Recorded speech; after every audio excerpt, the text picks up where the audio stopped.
New York's classic rock, Q1043. We welcome Drew Lynch to our studio. Hey. Hey, Hi, everybody. Drew. Hey, Drew. You know, I was thinking about your fame because you're famous, but there's a different type of fame as we go into the second quarter of the 21st century than fame of years past. Now, here's what I was thinking. You know, I because I saw on Instagram you got 1.4 million followers, 3.3 million on Facebook, 2.5 on TikTok, 2.51 million subscribers to your YouTube channel.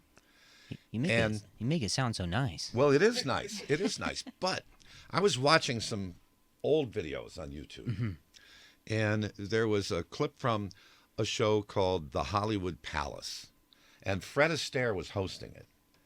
And I don't think I was on this one. no, you weren't.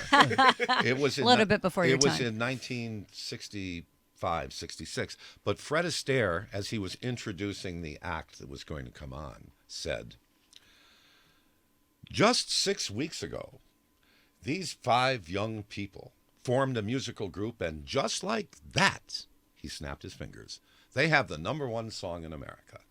And I thought, you could become famous very quickly by being on a big TV show during that era. Like Stephen Wright.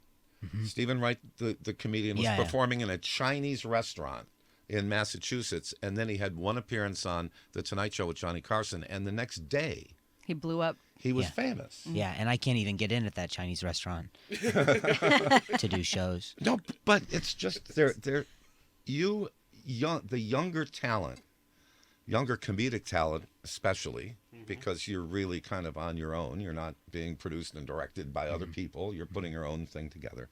You have to come up with an entirely different strategy to get your work noticed. If you added up the ratings for all of the major late night shows, all of them, put them all together, you wouldn't even come close to the ratings that Johnny Carson's Tonight Show had. Not even close to half. Yeah. And it just, and you somehow, through your talent and your will, have broken through. Well, thanks, but I also think that like that time back when it was just like one place where you could get all of everything, I feel like that was so much simpler. I wasn't, I kind of grew up in the 90s, so it was like you'd watch syndicated television, or every week you'd meet with your family, and that's what you'd go see, right? Like once a week you'd all agree on that. I miss that. It's kind of like social media made it so nothing's gatekept. Everything's on your own terms. Right. But in another way, I kind of missed the linear path of having to, it was so much simpler. It just became clear. And now it's like you have to be your best employer as well as a really good employee. It's very hard sometimes. But you've been able to pull that off. Yeah, well, thanks. Who were the four people? Like he said, Fred Astaire snapped his fingers, and then who were the four people? The five. It was 5 people. Oh, it was 5. Oh, yeah, oh. it was We Five. The song was a big hit in 1965. Oh man. You Were on My Mind. Oh man. But Oh, What yeah, were yeah. you doing on YouTube? I get sucked into these YouTube. Start of cat. It's so videos. easy to go down a rabbit hole with YouTube. 4 Yeah. o'clock in the afternoon, I'll watch something, and at midnight I'll still be sitting there. Yeah. Yeah, and it's the algorithm. It just keeps going. And Dude, I got to can't get into stop. that Fred Astaire algorithm. Oh, let's get things updated where I can snap my fingers and stuff happens. Well, and we saw a video that went viral of your performance that was interrupted in Spokane, Washington. Oh yeah. Oh, yeah. Yeah, the guy had a heart attack out there. Yeah, it Right was in the middle of your set. pretty rude. Pretty rude. Good way to clock that, Trev. Way to clock that, dude. Pretty rude. Like wait to the end or the beginning, or during the openers. No, it's actually kind of a sad story, but kind of a beautiful story because everybody in the crowd, like Spokane, actually has a big RN like nurse programs. Like it's a lot. Like per capita, it's one of the most. And there were several nurses and first responders in the show that night. Right in and the audience, yeah, yeah. right in the audience. Performed CPR right there. He was dead for over 5 minutes. Oh, my God. They brought him back. I went to go see him in the hospital the next day. Give him his walker. Spend the whole day. Finish the show. Try to do whatever version of the show. Right. And then Well, we saw how you very calmly had the You were house lights so brought calm. up and, Yeah. and directed people to move furniture out of the way and to create, Space. an open space. Right. Yeah. Well, I mean, the whole crowd was so. I mean, they were so like it was just like being like almost in like an operating room. Everyone was just so quiet but deliberate. You Yeah, know, the just crowd kind of, seemed really calm. Yeah, they were. It was awesome. Nobody was like on their phones, like filming it. Everyone knew that there was just a common goal there, and it was just I don't know. It was kind of breathtaking to just see that. And then he and I, the guy, his name is Dick Wendy. He and I over the past few months have gotten close. We texted every other day, and we would FaceTime, and I would get close with his family. And we went to Aw. go. He had a trip scheduled to Hawaii, but because of the heart attack, he wasn't able to go anymore. So the openers and I we dressed up in like Hawaii get up and stuff, and we went out to visit him. So we brought Hawaii to him to just do like a luau thing to make him Aw. try to feel special. And he passed away 3 days after that. Oh, Terrible. wow. But in another way, it gives a full circle moment to a really kind of cool thing. Sorry, that went And- on for a while. Sorry. And well, but it was an inspiring story, and Absolutely. to see your calm on the stage was really impressive. How calm were you on the stage of America's Got Talent?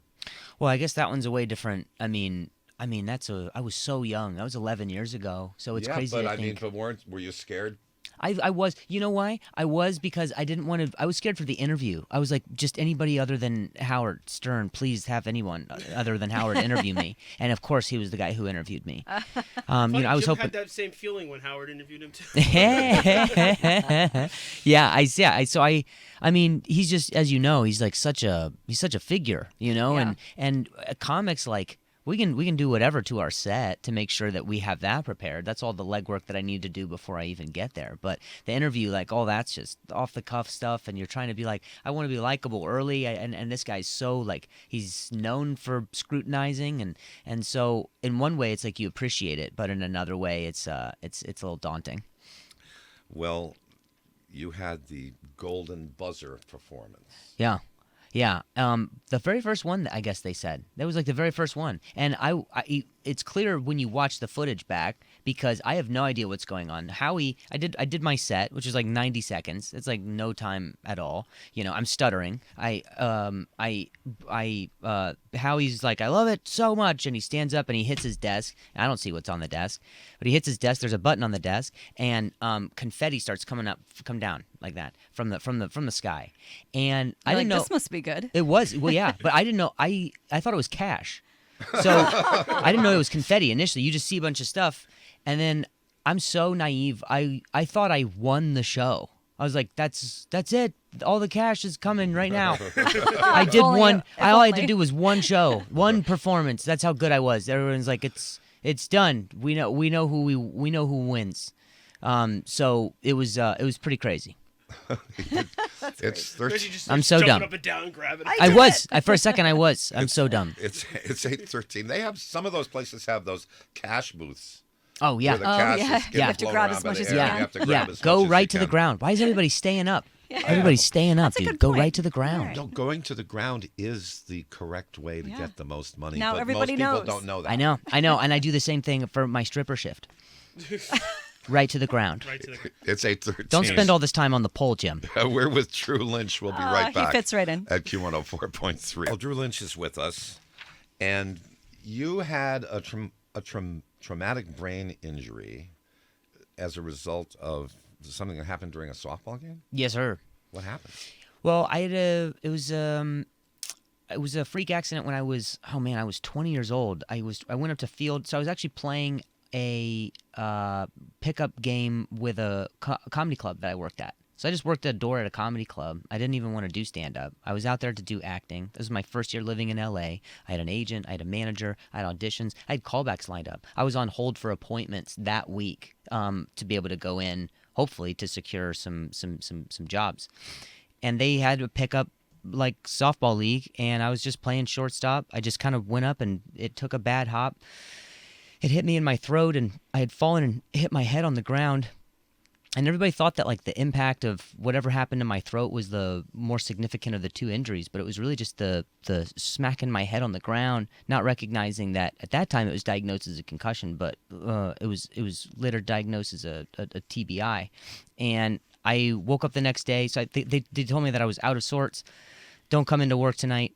Then I woke up the next day and I was completely disoriented. I was stuttering. I didn't have control of the left side of my body and my motor skills. Oof.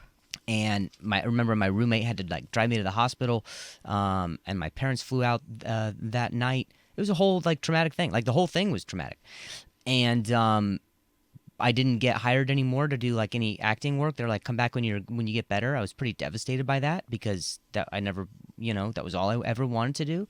And then stand up was just kind of this like next logical thing for other comics to encourage me to talk about it, go on stage and talk about it just a few months after that. And I guess it was just, it just kind of felt like I could take some, reclaim a little bit control in my life again, So you went on stage and your humor was self-deprecating? Yeah. Oh, yeah. I hate myself, Jim. Yeah, you know. No, I mean, you can look in my eyes. You know. No. No. I mean, it was just like I had tried stand up maybe twice before I'd ever had the injury, and I didn't have anything to talk about. I was really arrogant and just kind of thought that I knew what I was doing, and I don't know. There was nothing really human about it. And then after having the experience and the injury, like.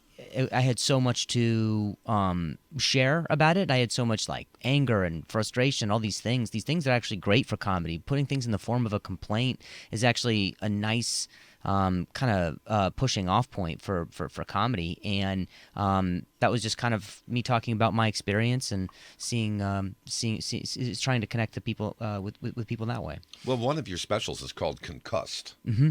Yes. Yeah, 2021. That one was weird, too, because I was writing all those jokes during the pandemic. So you're like, is anyone going to see this? Do we know? Yeah, it was kind of weird. Well, people did. Yeah. I mean, it was kind of, I don't know. Like, it was one of those things that, people were, like, in the audience and, like, people were filming stuff. And it was that, like, people were spread out. And then some people had masks and some people were, like, some people didn't. I mean, that was a strange time. And when was it?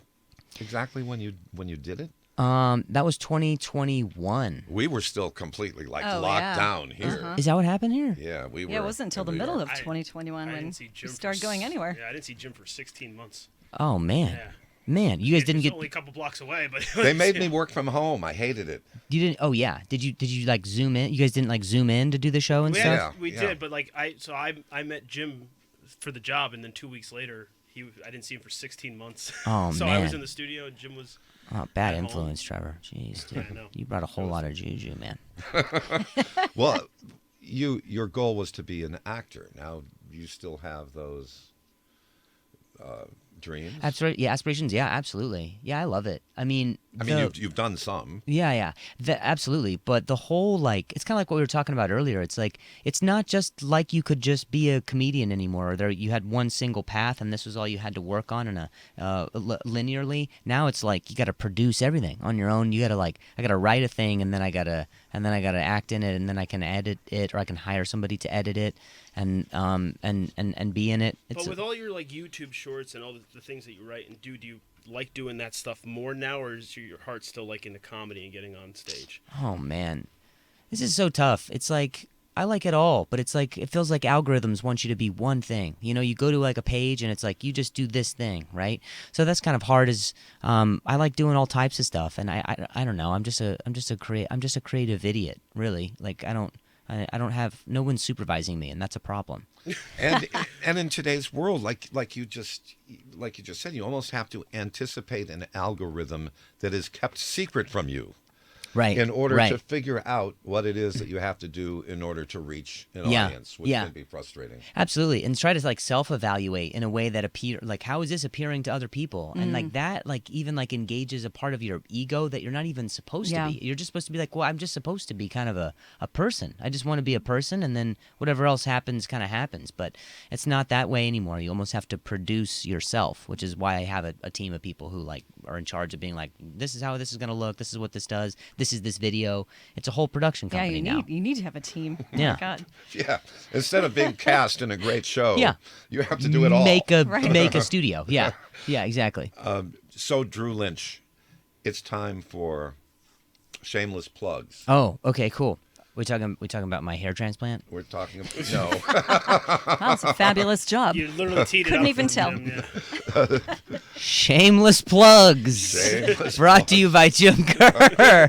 Rock and roll morning, dude. I've got a hair for morning radio.